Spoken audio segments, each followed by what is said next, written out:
Bapak banyak dosa yang kami perbuat sengaja ataupun tidak sengaja yang melukai hati Ibu. Kiranya Engkau ampuni kami Bapak, dan kami memberkati puji kemuliaan sekarang sampai selalu. Amin. Amin. Oke, terima kasih Kak. Oke, masuk di bawah saja kita belajar tentang pressure pen, tentang lambung. Coba coba lihat kanan kirinya, ada tidak sampai ya? Oke, kalau bersih, kita akan mengalami pembelajaran dengan menyamar. Oke, namun dikasih dulu ya. Ayo, mana pena? Ada Miss. Bisa?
anak-anak ini mau membuat cerita, lalu anak-anak ini harus mencari ide.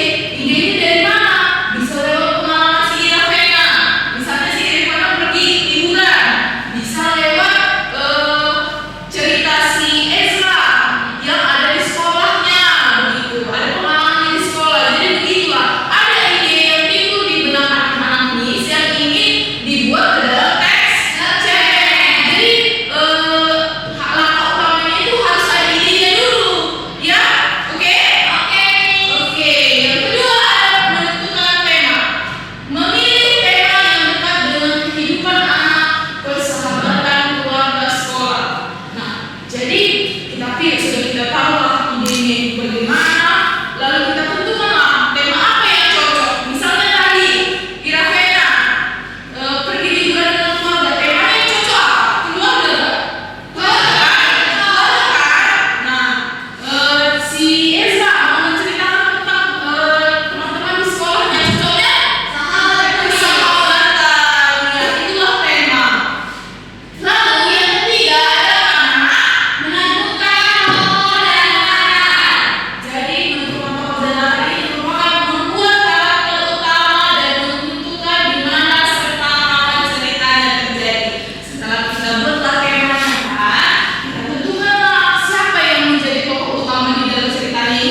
Di sebuah danau hiduplah seekor kura-kura yang senang sekali memandangi langit luas. Ia membayangkan dirinya dapat berada di atas sana.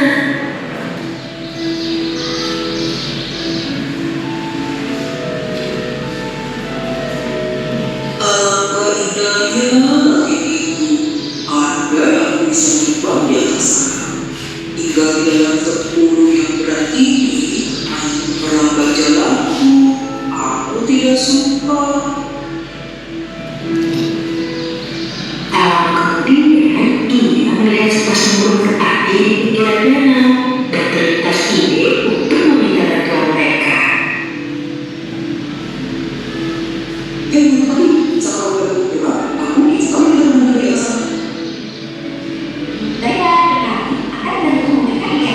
Kami akan coba masuk dan kau akan terus. Setelah kalian nanti sudah mencermati atas bulan-bulan ini, anak-anak Miss, tadi sudah disimak videonya? Sudah nih. Nah, kalau sudah disimak videonya, akan kita masuk pada amplop minta unsur implisik. Jadi, salam semuanya, anggota kelompoknya yang mewakili ya. Maju. Ibu kita sedikit yang datangnya. Silakan siapa yang pertama? Irvena. Pilihlah Irvena. Nggak takut sekarang. Kenapa takut? Kan sudah disimak videonya. Coba baca dulu Irvena ke depan ya. Keras suaranya Irvena. Bagaimana penggambaran watak tokoh kura-kura dalam video tersebut? Ya, bagaimana Irvena? Sombong, merasa hebat dan kurang bersyukur. Oke, benar nggak jawaban Irvena? Benar nih. Jadi dari kura-kura itu berwatak sombong dan kurang bersyukur. Oke, selanjutnya ada Isra. Yang bisa warna hijau karena hijau ini kan teman-teman kayak alam. Kayak si kura-kura tadi ya. Kura-kura banyak pohonnya. Sudut pandang manakah yang digunakan oleh penulis dalam menceritakan kisah ini? Jadi teman-teman tadi kan sudah simak sudut pandangnya itu adalah sudut pandang orang ketiga. Dia itu sempat tahu loh teman-teman si kura-kuranya. Benar nggak Miss? Benar sekali. Jawabannya Isra apa? Benar. Miss, Lagi masih Isra. Lanjut. aku warna biru seperti langit. Biru seperti langit. Oke, pertanyaannya itu ada apa tema utama yang diangkat dalam cerita fabel tersebut? Jadi jawabannya itu kan teman-teman kesombongan yang membawa para petaka bagi diri sendiri kayak si kura-kura dia sendiri. Benar nggak jawaban temannya? Benar nih. Benar. Tepuk tangan dulu untuk Isra. Kelompok semuanya sudah benar, sudah tepat berarti semua sudah menyimak pembelajaran hari ini. Sudah, Miss. Oke, maka kita masuk pada kesimpulan pembelajaran kita hari ini. Kesimpulannya bersama-sama. Bisa, Miss. Mari kita baca 1, 2, 3 ya. Bahwa cerpen atau cerita pendek merupakan karya sastra berbentuk prosa yang menceritakan suatu peristiwa atau pengalaman secara singkat, padat, dan jelas dengan jumlah tokoh serta alur yang terbatas. Dalam teks cerpen terdapat beberapa unsur penting, yaitu unsur intrinsik, tema, tokoh, alur, watak, sudut pandang, dan amanat, serta unsur ekstrinsi, latar belakang penulis, kondisi sosial, budaya, dan nilai kehidupan. Cerpen juga memiliki struktur yang terdiri dari orientasi, komplikasi, dan resolusi. Melalui cerpen, pembaca tidak hanya mendapatkan hiburan, tetapi juga dapat mengambil pesan moral atau amanat yang bermanfaat dalam kehidupan sehari-hari. Oleh karena itu, mempelajari cerpen penting untuk meningkatkan kemampuan memahami, mengapresiasi, dan menulis karya sastra. Sekian materi kita hari ini ya. Sudah paham? Sudah, Miss. Sudah paham. Apakah pembelajaran hari ini menyenangkan? Menyenangkan, Miss. Menyenangkan. Oke, baik kita pulang. Kita tutup dengan doa